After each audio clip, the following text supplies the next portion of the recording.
Assalamualaikum warahmatullahi wabarakatuh.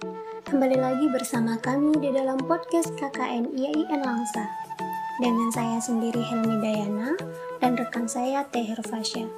Kami mahasiswa Institut Agama Islam Negeri Langsa dari Fakultas Ekonomi dan Bisnis Islam, Prodi Perbankan Syariah. Kami mengingatkan kembali di podcast kami sebelumnya, kami telah membahas mengenai kontribusi ekonomi Islam dalam pembangunan nasional yang dibawakan oleh rekan saya. Di video podcast kali ini, sayalah yang akan membawakannya. Jadi pada kesempatan ini, saya ingin membahas mengenai peran dan kontribusi perempuan dalam ekonomi nasional. Dalam buku kajian penghitungan indeks ketimpangan gender yang dipublikasikan oleh BPS pada tahun 2021, terungkap bahwa kesenjangan indeks ketimpangan gender atau IKG Indonesia 2020 antara laki-laki dan perempuan.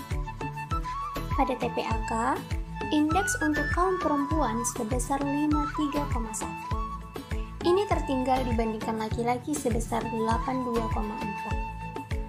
Problem kesetaraan adalah kunci pembangunan berkelanjutan, namun perempuan tertinggal dalam rata-rata lama sekolah, jumlah yang tamat pendidikan menengah, pendapatan nasional per kapita, dan partisipasi kerja. Kesenjangan yang paling mencolok ialah kesenjangan pendapatan dan partisipasi kerja antara laki-laki dan perempuan.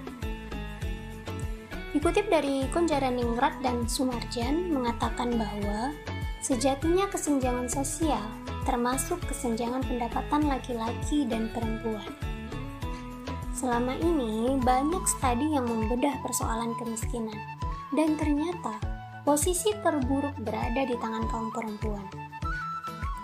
Kemudian, saya mengutip dari Muhammad Yunus, beliau menyampaikan bahwa kelaparan dan kemiskinan yang lebih merupakan permasalahan perempuan ketimbang laki-laki. Jika ada anggota keluarga yang harus mengalami kelaparan, hukum tidak tertulis mengatakan ibulah yang pertama mengalaminya. Lalu bagaimana dengan laki-laki? Studi Kabir di Bangladesh dan Pakistan menunjukkan dalam konteks pemberian pinjaman atau kredit kepada laki-laki, ini cenderung diteruskan bahkan memperparah ketidakadilan gender dalam rumah tangga.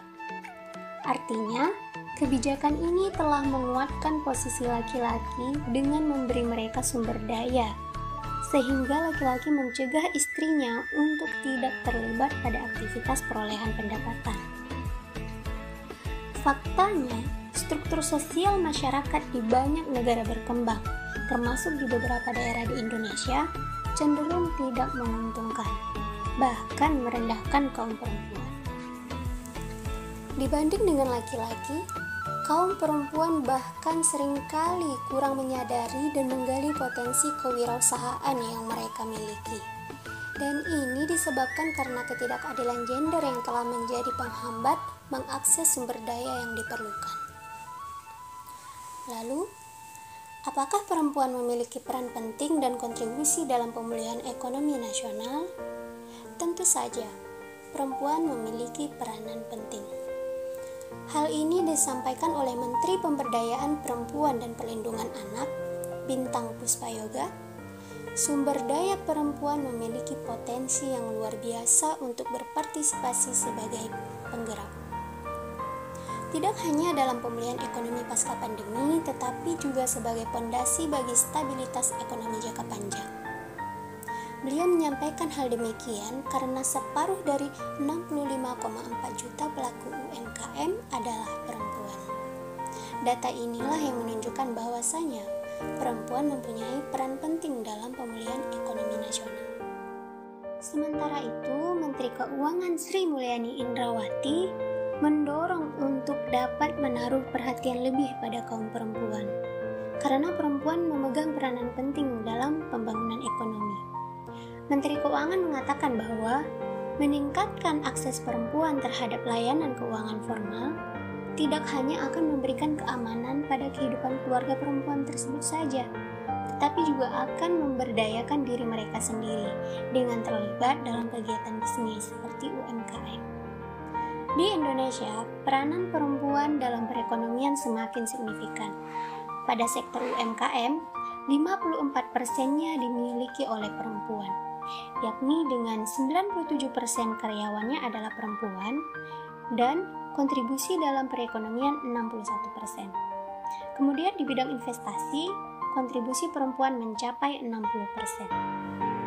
Hal ini menggambarkan bahwa literasi dan kapasitas perempuan untuk berpikir cerdas, mengamankan dana untuk keluarga, dan menginvestasikan di bidang produktif sangat potensial dan nyata.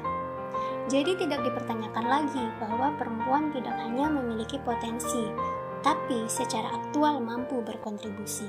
Inilah yang diungkapkan oleh Menteri Keuangan. Berhubungan dengan peran perempuan yang mengatur keuangan dalam rumah tangga, pemerintah pun melihat dimensi gender, yakni mendesain program pemulihan ekonomi dengan bantuan program Keluarga Harapan, bantuan sembako, dan bantuan langsung tunai.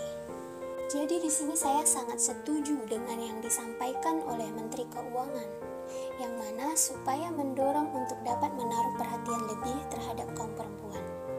Terakhir, jadi peran serta kontribusi perempuan menjadi faktor penting dalam menghadapi berbagai tantangan dalam upaya pemulihan, reformasi, serta transformasi ekonomi.